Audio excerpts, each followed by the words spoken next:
우리가 생각하고자 하는 것은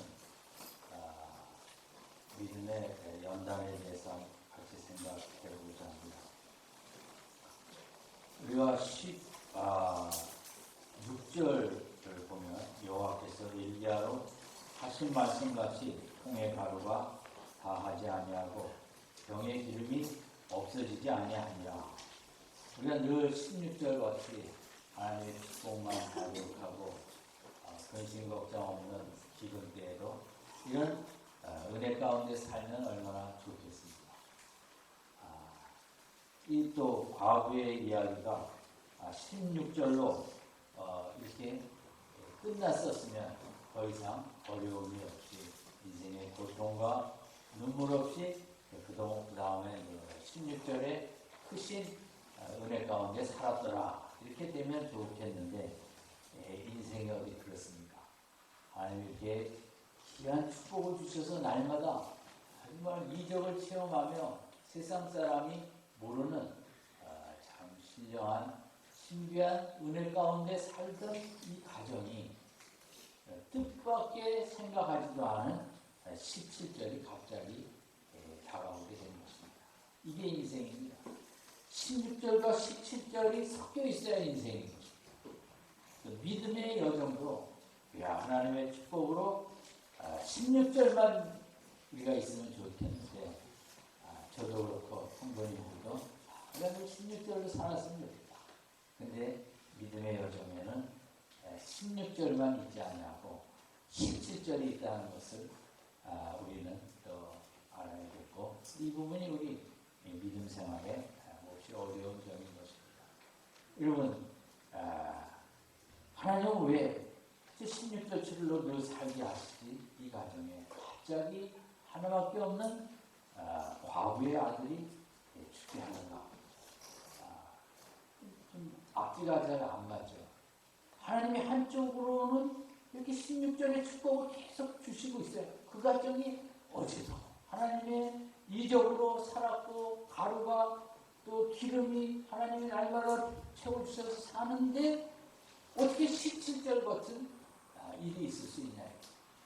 하나님은 한쪽으로는 16절에 이적을 주시면서 한쪽으로는 17절에 정말 가장 우리가 원치 않는 고통을 이렇게 허락하신 분이 또 하나님이라는 게 우리 신앙의 참 어려운 부분이기도 하죠. 인생은 저풀은 초만 있는 것이 아니라 골짜기가 있습니다. 사망에 뭉치만 골짜기를 다윗이 걸어갔듯 그러나 또 인생은 사망에 뭉치만 골짜기만 있는 것이 아니라 그것을 지나다 보면 하나님께서 언덕으로 푸른 초장으로 우리를 인도하시죠. 하나님은 늘 햇빛만 주시는 분이 아니라 어두운 구름도 주시는 우리가 성경에서 우리 신앙생활에 있어서 우리 하나님은 16절도 주시고 17절도 때로 주신다는 것을 우리가 이 밤에 특별히 기억했으면 합니다. 우리가 아무리 16절만 축복만 주세요 해도 택한 하나님의 백성은 17절도 같이 오게 되어 있는 것입니다.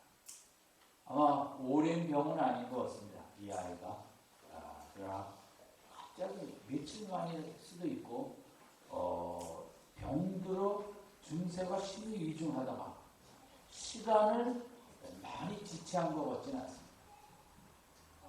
한 며칠 됐는지 1, 20일 됐는지 아주 위중한 상태로 가다가 갑자기 숨이 끊어진 것입니다.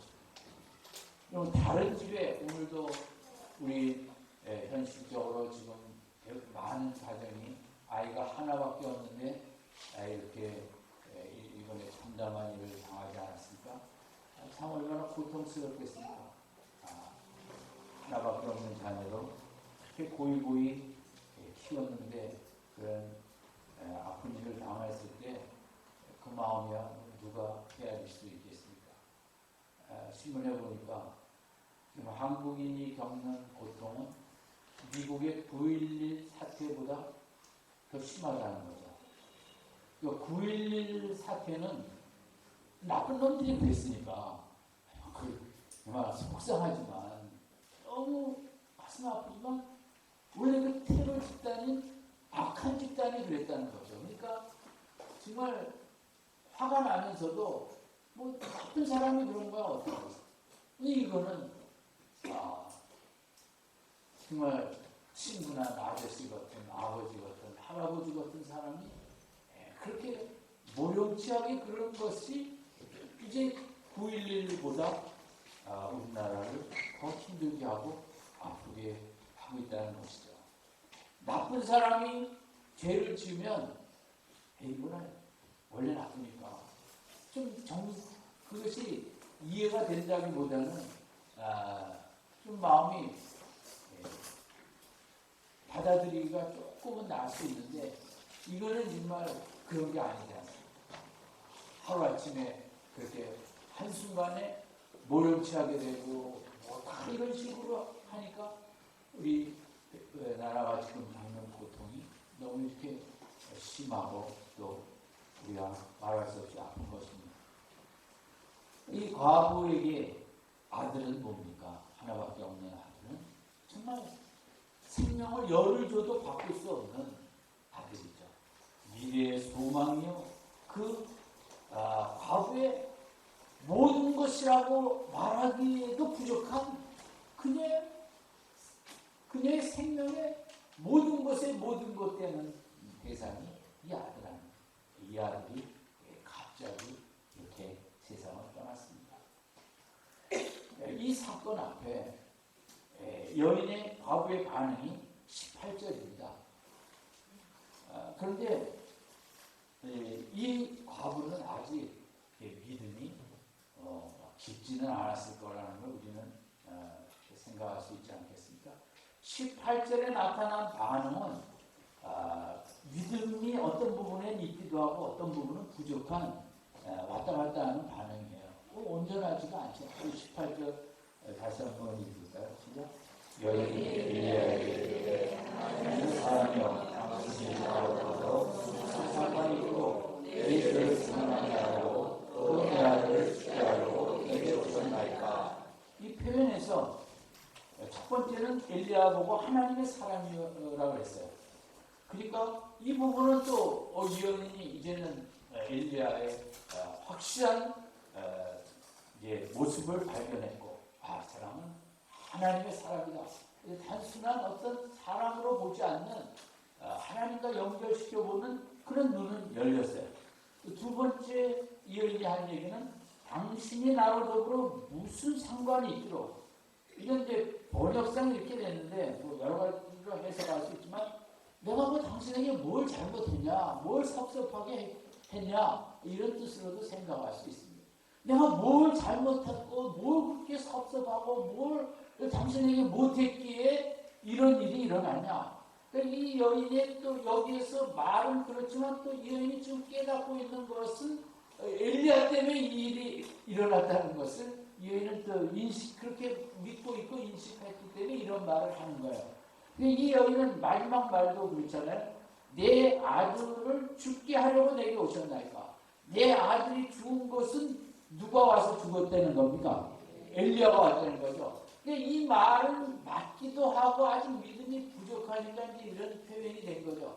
뭐 엘리야가 아들 죽게 하려고 온 건 아니죠. 그러나 이 여인의 이 고백 속에서 생각할 수 있는 것은 엘리야가 그만큼 무서운 존재라는 거는 이제 알고 있는 거죠. 엘리야하고 그동안 얘기를 한 게 있었을 거 아닙니까? 지금 이런 죄악 가운데 기근이 이스라엘뿐만 아니라 이 시돈 지방 이런 데도 이게 다 하나님 여호와의 심판이라는 이런 얘기도 들었을 것이고 그래서 그 정말 이 하나님이 대단하신 분이라는 것은 세상 이 여인이 생각을 했겠고 또 이런 기근과 지금 같이 살고 있는 엘리야 선지자의 연관성도 들었겠고 근데 엘리야도 하나님의 사람으로 참 보통 사람이 아닌 대단한 어떤 정말 능력의 사람이라는 걸 알고 믿고 있었기 때문에 이 아들이 죽은 다음에 그 원인을 어디 쪽에 갖다 댔냐면 당신 때문에 죽었다. 근데 당신이 아니고는 이렇게 내 아들이 갑자기 죽게 할 수 없다라는 어떤 표현, 어떻게 보면 또 맞을 수도 있어요. 그죠? 하나님이 뭐 이걸 죽게 한 건 아니지만 질병에 걸려 죽었지만 하나님이 죽지 않도록 막으시진 않았습니다. 또 엘리야 때문에 관계 속에 이런 일이 일어날 수도 있어요. 그건 맞아요. 그죠? 이 여인의 고백은 어떤 부분에서는 믿음이 부족하면서 어떤 부분은 또 하나님과 엘리야를 통해 뭔가 깨달은 바도 있어요. 그 다음에 또 이 여인이 한 말은 뭐가 있습니까? 중간에 무슨 상관이 있기로 다음에 내 죄를 생각나게 하고 또 이 표현도 어떻게 보면 그래도 믿음이 있는 표현 같아요. 왜냐하면 우리가 어려운 일 당하면 크리스찬은 뭘 생각합니까? 되게 내가 뭐 잘못한 거 혹시 없나? 내가 회개할 거 없나? 저도 최근에 상당히 좀 많이 아팠을 때 제일 먼저 한번 하나님 뭐 회개하기 원하십니까? 제가 우선 깜빡 죽어야 되니까 제가 그 기도를 했어요. 그래서 사람이 뭐 힘들면 뭐 아프면 고통스러우면 우리 크리스찬이는 먼저 생각하는 게 뭐 내가 뭘 좀 고쳐야 될 게 있나 보다. 아직도 회개한 게 좀 부족한 게 있나 보다. 이렇게 우리는 쉽게 가잖아요. 이 여인도 그 상당히 그런 표현에서 이 아들의 죽음 앞에 내가 참 죄가 많은가 보다. 물론 제가 많은 걸 알았겠죠. 잘못된 신을 섬긴 자체가 이제 엘리야를 만나보는 죄였으니까. 이 여인은 18절에 이런저런 말을 하는 속에 믿음이 조금 있기도 하고 그렇지만 또 믿음이 이제 잘하지 않은 이런 여러 가지 면이 복합적으로 18절에 나타나 있습니다.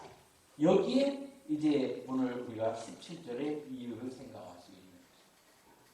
하나님은 택한 자들의 하나님의 최고의 목적은 우리의 믿음이 성장하는 것입니다.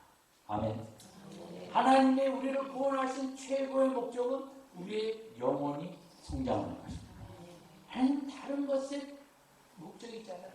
우리는 이제 우리의 건강도 중요하고 우리의 사업도 중요하고 그렇지만 우리는 시간 있으면 영혼을 위해서 뭐 휴지 좀 할까 이랬지만 하나님께서 우리를 선택하시고 우리에게 잘 주된 관심을 갖고 계신 분은 우리의 몸일까요? 사업일까요? 건강일까요? 자식일까요? 영혼일까요? 영혼입니다.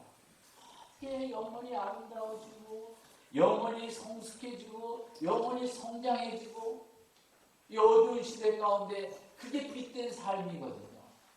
영혼이 성장하지 아니하고 영혼이 죽어있고 육신대로 살기 때문에 세상에 고통이 많고 어려움이 많고 하나님께서 우리를 부르시면 너는 육신대로 살지 아니하고 영으로 살아야 된다.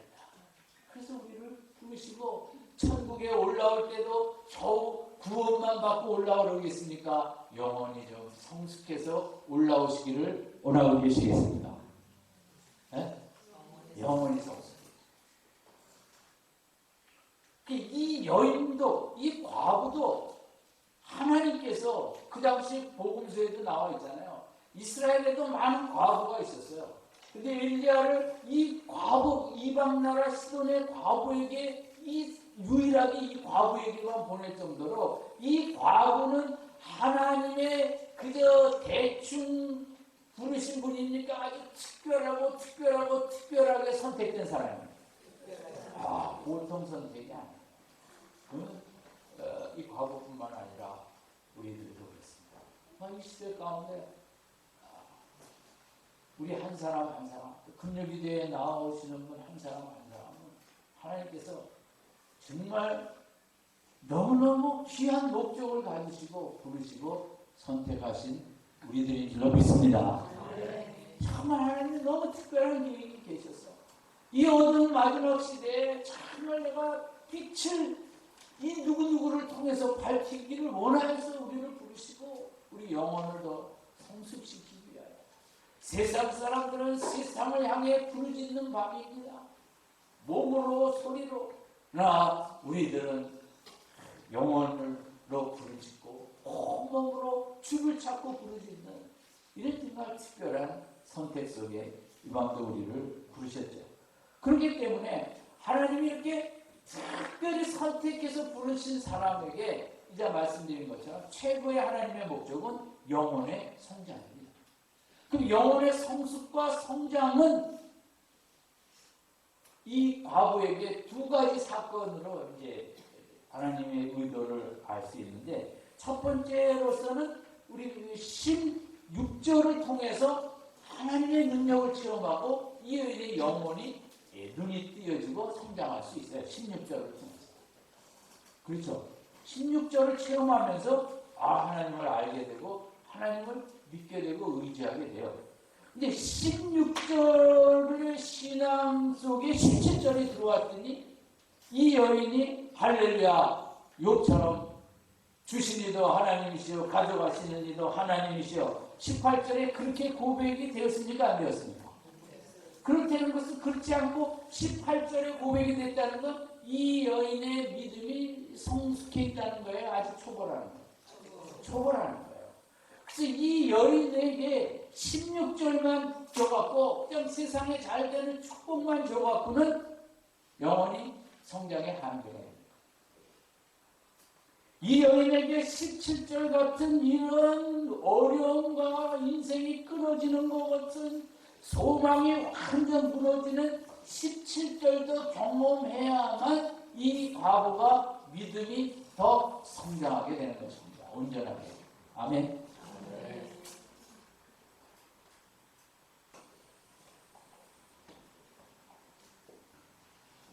16절 하나님 우리에게 좋은 것만 주시고 갖고는 우리가 온전하게 성장해. 자녀들에게 다 그냥 좋은 것만 줘갖고는 되지 않죠. 따끔하게 그 잘못했을 때는 벌도 주고 훈련도 주고 이래야 되는 것처럼 하나님께서 이 과부에게 16절만 갖고는 이 여인을 내 성장에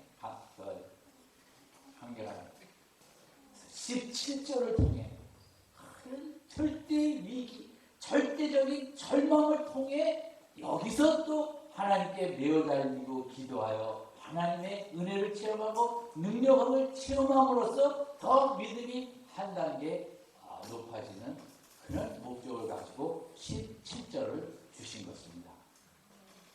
그런 거 어떠십니까? 그렇게 믿으십니까?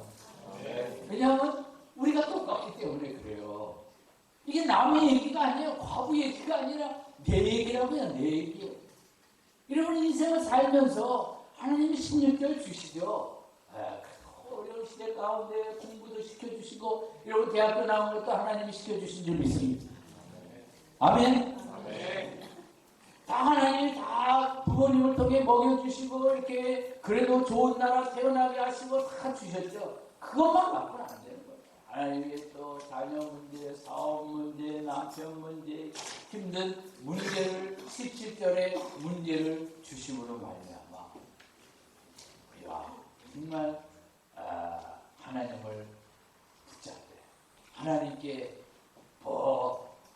그냥 하나님이 아니라 정말 온몸이 찢어지는 듯한 그런 절규로 하나님을 찾게 하시는 것입니다. 여러분 그게 졸업이 없다는 거죠. 우리가 이렇게 생각하셨어요. 하나님 이제 저는 제가 보니까 많이 고생했고 다 된 것 같습니다. 그러나 우리는 잘 우리 앞에 이 땅에 걸어가는 동안 우리에게는 이 17절이 한 번이 아니라 또 앞으로도 다가오는 것이 믿음의 여정입니다. 진짜 믿음은 16절보다는 17절을 통해서 믿음이 자라나는 거죠. 믿음은 이게 하나님이 무슨 사업 잘 되고 이런 거로 잘하지 않습니다. 그래서 교만만 해집니다. 뭐가 잘 되면, 자식 잘 되면, 여러분, 난 고3 때 그렇게 기도하다 대학교 붙은 다음에 새벽 기도 잘 나오는 부모 못 봤습니다. 또 좋은 대학 갔어요.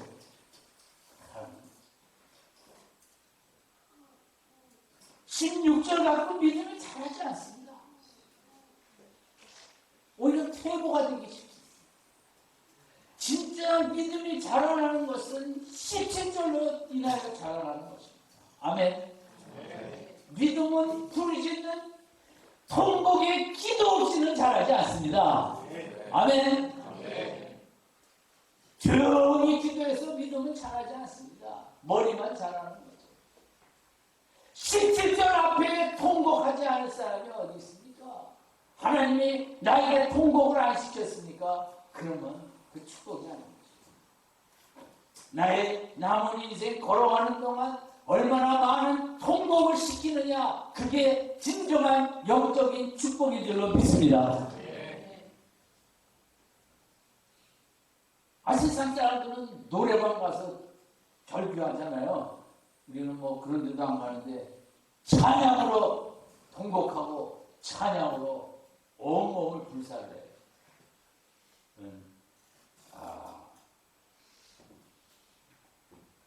그래, 욥도 자기가 보기엔 다 됐죠. 뭐.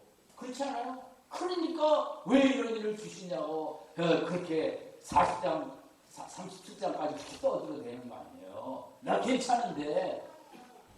마지막에 38장 넘어가서 뭡니까? 내가 이제 하나님을 귀로만 듣더니 뭐로 본다 그랬어요? 눈으로 본다.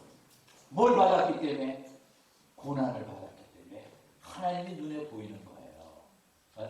고난을 받은 사람은, 다른 사람은 나무가 보이는데 고난을 받은 사람은 나무를 봐도 하나님의 사랑이, 하나님의 섭리가, 하나님의 능력이 보이는 줄로 믿습니다. 그 차이입니다. 눈이 다릅니다. 고난을 받은 사람. 고난을 받은 사람은 식사 앞에서도 정말 이게 왜 얼마나 큰 축복인지를 알죠. 아니, 숨 쉬는 것만 해도 얼마나 큰 영광이고 축복인지를 알죠. 고난을 안 받은 사람은 반찬 타령하고 주장하는 것입니다. 욥기 1장 21절 주신 자도 여호와시요 취하신 자도 여호와시오니 여호와의 이름이 찬송을 받으실지니.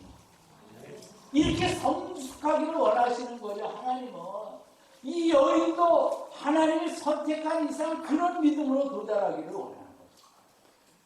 우리에게도 마찬가지입니다. 욥기 2장 10절 우리가 하나님께 복을 받았은즉 재앙도 받지 아니하겠느냐 하고 이 모든 일에 욥이 입술로 범죄치 아니하느냐. 하나님께 복을 받았은즉 무엇도 받지 않겠느냐? 재앙도 받지 아니하겠느냐. 오늘 이런 말씀들을 좋아하기는 힘든데요. 저도 안 좋아합니다. 사실은 복만 받고 싶지 누가 재앙 받고 싶은 사람도 어디 있겠습니까? 그러나 하나님은 우리의 영혼을 사랑하시기 때문에 할 수 없이 주시는 것입니다.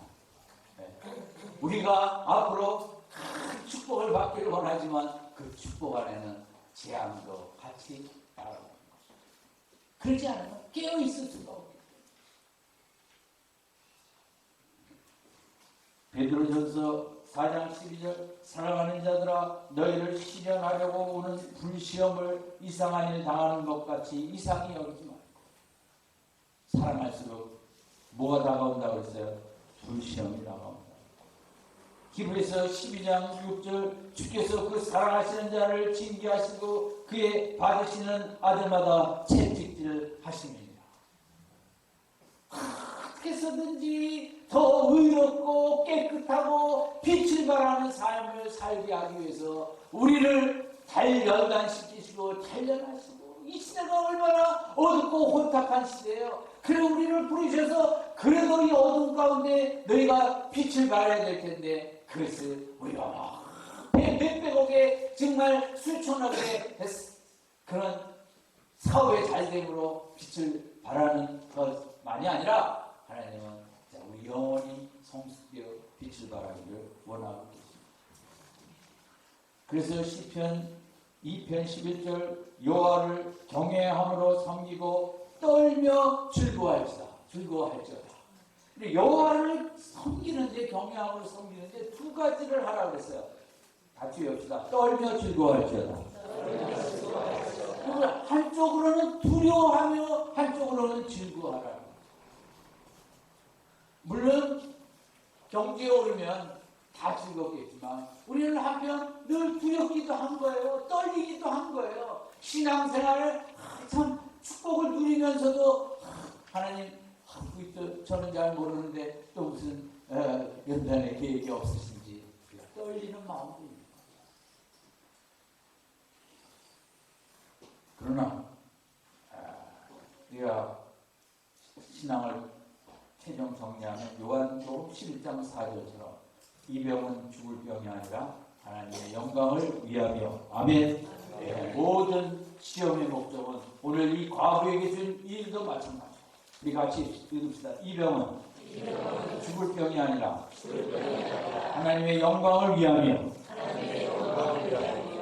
오늘 우리에게 겪는 힘든 일, 어려운 일, 아픈 일, 속상한 일, 모든 일들은 하나님의 영광을 나타내기 위한 목적이 있는 줄로 믿습니다. 네. 그래서 이 과부가 이걸 아직 알겠어요? 모르겠어요? 몰라요. 그러니까 18절처럼 막 난리를 치는 거죠. 네? 할 수 없어요. 왜냐면 아직 믿음이 많이 안 자랐으니까 할 수 없는 거죠. 그러나 우리가 우리 교회 생활을 많이 했다면 18절의 반응은 우리에게서 안 나올 것이다. 성경에는 18절이 다르지 않고 모든 고난, 질병이든 뭐든 그 뒤에는 하나님의 영광을 나타낼 계획이 있기 때문에 다르게 이런 힘든 일을 주시는구나. 내 힘으로는 견딜 수 없고 하나님께 기도하여 능력받아 견디는 수밖에 없다 하는 게 우리들의 가져야 될 태도겠죠. 이 밤에도 여러분들 우리 어떤 가정도 어떤 개인적으로도 이런 17절과 똑같지는 않지만 우리에게는 이런저런 어려움들을 하고 있는 줄 압니다. 내가 왜 이런 일을 겪어야 하는지 이 과부에게서 찾는다면 하나님의 귀하신 섭리 가운데 우리가 더 이런 가운데 하나님께 매어 달리고 하나님 영광을 나타내는 결론 때문에 내가 이런 지금 자리에 와 있다고 이 밤에 우리 이 과부의 이야기를 통해서 하나님은 16절만 주시는 분이 아니에요. 17절도 주시는 하나님이시라는 이 말씀 속에 오늘 나의 어려움, 특별한 섭리와 계획과 목적이 있다는 이 성경 전체의 진리 안에서 힘을 얻는 이 밤이 되시기 바랍니다. 아니, 이렇게 해서 내 믿음이 성숙해지라고 주신 줄 압니다. 열심히 기도하여 열심히 말씀 붙잡고 신음하여 하나님 꼭 붙잡고 내 이 어려움이 결론이 내 영혼이 성숙하고 내 믿음이 성장하고 내가 하나님 앞에 가까이 가는 그 위대한 역사가 있게 하여 주시옵소서. 남편이 나를 까다롭게 하고 남편이 나의 이렇게 눈물의 기도의 제목이 되는 것 하나님의 귀하신 영광의 계획이 있는 줄로 믿습니다. 내가 끝까지 기도해서 하나님 큰 영광을 우리 남편과 우리 가정에 이르게 할 줄로 믿습니다. 하나님, 내가 육신이 연약합니까? 이 육신이 연약한 가운데 하나님의 귀하신 섭리와 뜻이 계신 줄로 믿습니다. 사람들, 건강한 사람들 하나님의 영광을 잘 안 나타내요. 왜냐하면 바쁘고 자기 위해 살기 때문에. 그래야 내가 이렇게 연약하기 때문에 정말 하나님 뜨겁게 붙잡고 내가 연약하기 때문에 내 힘으로 살지 않냐고 하나님의 능력으로 살며 내 영혼이 성숙해지는 줄로 믿습니다. 여러분 건강한 사람들, 여러분 건강한 목사들 저는 하나도 안 부러워요. 그분들 뭐 얼마나 바쁘고 날마다 회의하러 다니고 세미나 가고 아프면 가지는 못하고 주저앉아갖고 할 일은 눈물밖에 없고 이게 축복인 줄 믿습니다.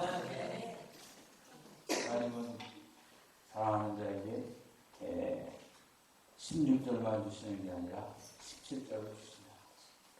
사랑하시기 때문에. 아멘. 이 밤에 문제를 오히려 감사하는 이 밤이 되기를 바랍니다. 하나님 나에게 깨어있으라고 축복을 주시지만 기도하시지만 어려움도 주신 것 하게 합력하여 선을 이루시기 위하여 주셨습니다. 감사합니다. 이것을 반드시 이기게 승리하게 하여 주시옵소서. 이 밤에 기도하여 능력받아 나의 힘든 어려운 일들 이겨나갈 수 있는 권능받고 예수 권세 내 권세로 소유하는 이 밤 되기를 원합니다. 능력받아 기쁨으로 돌아가셔서 잘 받으시고 금년 안에 우리가 성숙해지고 믿음과 영원히 자라나는 귀한 2014년도 되시기를 주님의 이름으로 축원드립니다.